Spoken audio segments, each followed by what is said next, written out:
quickly, things still don't end up all that great. And Jalen Watts-Jackson learned that the hard way after the game-winning touchdown against Michigan, Gene.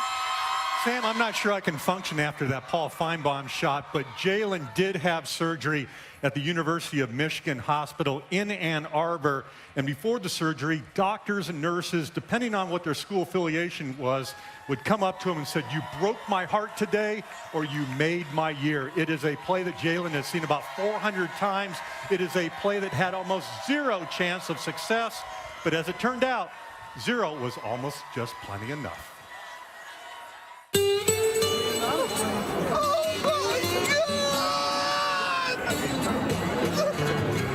What could make a grown man cry? Oh my God! Let's go! What could make a former Spartan star go nuts? Oh, dang! Get him by Theos! A miracle could. For 59 minutes and 50 seconds, they were beating us, and those last 10 seconds were ours. The biggest play, maybe in Michigan State history. Whoa, he has trouble with the snap, and the ball is free! It's picked up by Jalen Watts-Jackson, and he scores on the last play of the game! Unbelievable! It's crazy how 10 seconds can change your whole life, change how people think of you. Miracles are the product of desperation. And last Saturday against arch-rival Michigan, no team was more desperate than Michigan State. You look at the seniors, a lot of them are like tears in their eyes, like the game was over. We were going to put all 11 up and go for it, and if we roughed them, hey, we roughed them. Wait, so like everybody's going to go, like everybody, all 11? He was like, yes, all 11, go get the ball. 11 became 10 when Michigan split out players to each side. That left just 8 blockers to keep 10 rushers from punter Blake O'Neal. One of my teammates, he was talking to the snapper. If he messes snap up, everybody's going to hate you. Bad snap! Ball! I saw he botched the ball, and Matt Morrissey and I hit him at the same time. He was able to hit his arm, and then the punter's arm hit the ball right to Jalen. I just reached my hands out. This is the first time I ever touched the ball in a college football game, actually. After that, it was a blur, honestly. Racing into the end zone! Are you kidding me? Touchdown, MSU! Touchdown! It was a play for the ages. And it caught the attention of Gus Malzahn, whose Auburn team beat Bama with the fabled kick 6 in 2013. It had the wow factor. There's no doubt that just happened. And it definitely caught the attention of Cal's Kevin Moen, who plowed through the Stanford band in 1982. Jalen, welcome to the club of big, miraculous plays. You'll have a great memory to take with you for the rest of your life.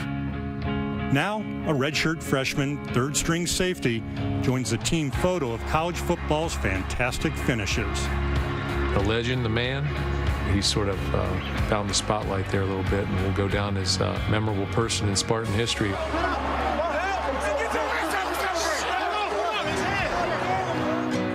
The legend dislocated and fractured his hip when he was tackled. Recovery time from surgery, about 7 months. For that to be the last play of my season, honestly, I'm content with that. I would do it all over again if the chance came. Whenever you win a football game, I always feel a sort of sense of contentment. That day was a little bit more exciting, to say the least.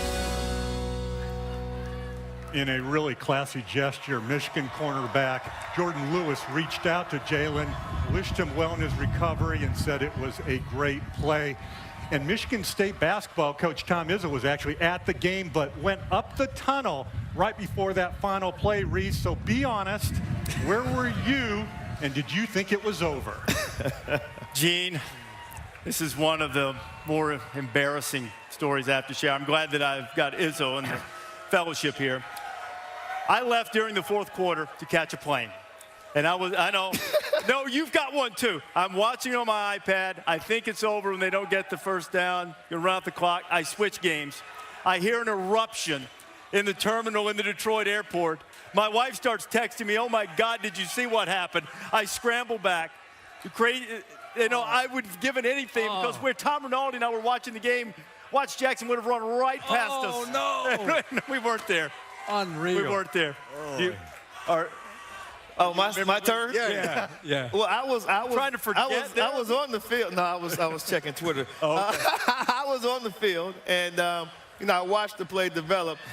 I had an eerie sense that something was going to happen as you watched that game. Just some of the officiating that was going on. The guy got ejected. It was just like a weird vibe, I guess. So as I watched the play unfold, I looked up at the clock.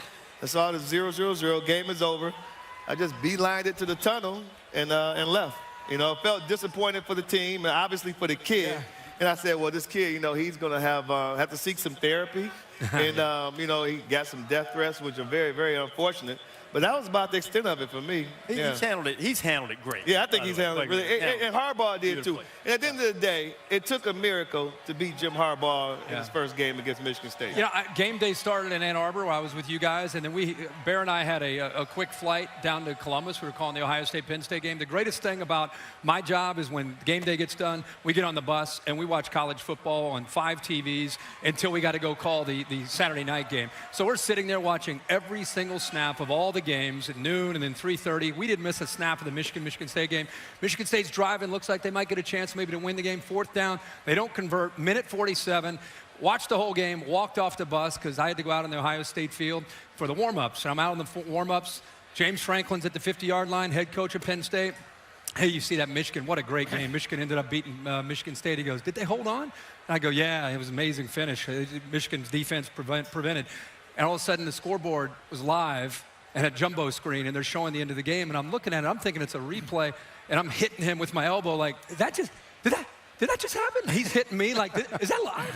And it was live in Ohio Stadium. Of course, they had some fun with it. It was live right there, and I'm reacting to seeing it after a while. I miss seeing it in the atmosphere that we were in. That's one of those moments you'll never forget where you were. Let me tell you about a story. A devastating loss like this can help a team get better, stronger. It happened to me. 36 years ago, my Indiana team was beaten by Michigan on the last play on a legal play.